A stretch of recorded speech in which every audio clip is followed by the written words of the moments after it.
Halo, kita sekarang bertemu kembali. Kita akan membicarakan mengenai metode-metode yang digunakan di dalam menafsirkan Alkitab. Sebelumnya kita sudah membicarakan mengenai gaya sastra atau jenis sastra di dalam Alkitab. Kita membicarakannya dan kita belajar sesuatu yang penting, bahwa untuk menafsir Alkitab kita harus menafsir Alkitab sesuai dengan jenis dan gaya sastranya. Dan hari ini kita akan membicarakan mengenai metode-metode di dalam Perjanjian Baru, metode-metode tafsir yang kita gunakan untuk memahami tulisan Perjanjian Baru. Kita akan membicarakan beberapa di antaranya. Nah, yang pertama adalah metode yang disebut sebagai analisa teks atau teks analisis. Nah, analisa teks adalah metode yang digunakan oleh para ahli untuk mencari atau merekonstruksi sebuah teks terbaik yang kita dapat pertanggungjawabkan, sebuah teks yang dipandang sebagai teks yang paling mendekati dengan naskah asli. Nah, mengapa analisa teks dibutuhkan di dalam penafsiran Alkitab? Jawabannya adalah sederhana, sebab kita tidak memiliki naskah asli lagi.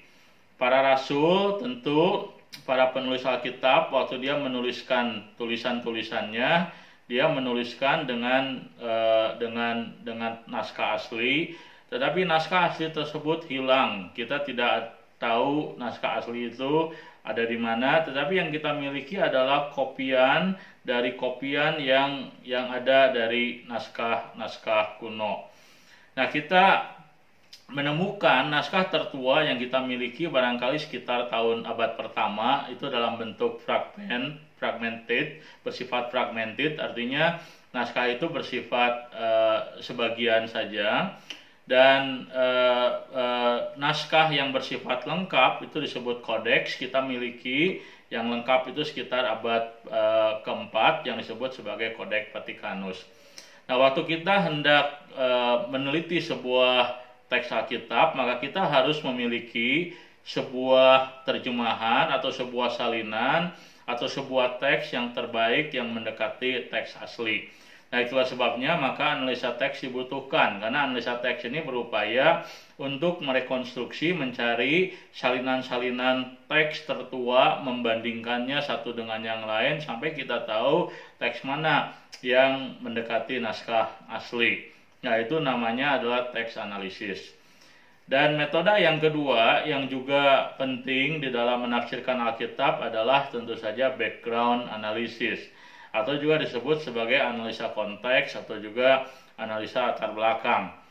Nah, untuk memahami tulisan-tulisan Alkitab, kita harus memahami latar belakang, konteks, budaya dari orang-orang yang hidup di zaman Alkitab.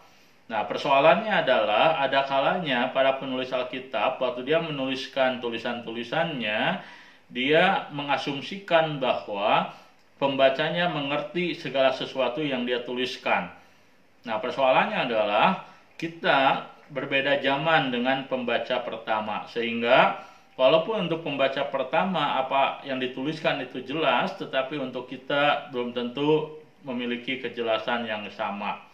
Sebagai contoh, misalnya saja di dalam, kalau kita membaca surat Tesalonika, dalam surat Tesalonika, Rasul Paulus dia membicarakan mengenai kedatangan Tuhan. Rasul Paulus menggambarkan bahwa ketika Tuhan akan datang yang kedua kalinya, sangkakala ditiup, maka Tuhan turun dari sorga dan kemudian ada orang-orang yang akan diangkat bertemu dengan Tuhan di awan-awan. Nah, jikalau kita tidak memahami konteks latar belakang dalam abad pertama Masehi, kita tidak akan tahu bagaimana cara memahami penggambaran yang Rasul Paulus gunakan. Nah, kalau kita membaca studi latar belakang, kita kemudian mempelajari bahwa ada yang disebut sebagai sebuah budaya kultur menyambut seorang pejabat besar atau pejabat agung.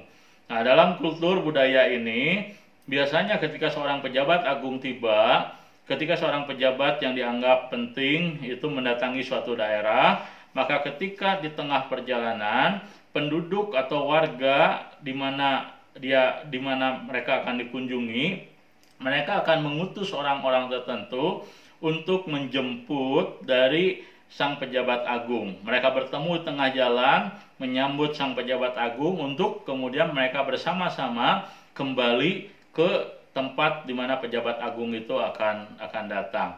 Nah, waktu kita membaca tulisan Rasul Paulus mengenai kedatangan Yesus, bagaimana dia datang di awan-awan dan kemudian orang-orang percaya diangkat. Nah, dalam konteks kultur budaya tentang kedatangan pejabat agung, kita kemudian menjadi mengerti bahwa gambaran yang dimaksudkan hendak menunjukkan bahwa ketika Yesus akan datang yang kedua kalinya, orang-orang percaya diangkat ke awan-awan bertemu dengan Tuhan, bukan untuk pergi ke sorga, tetapi untuk bersama-sama dengan Tuhan datang ke dunia untuk memerintah di dunia ini, untuk menghadirkan kerajaan Allah atau untuk menghadirkan langit dan bumi yang baru.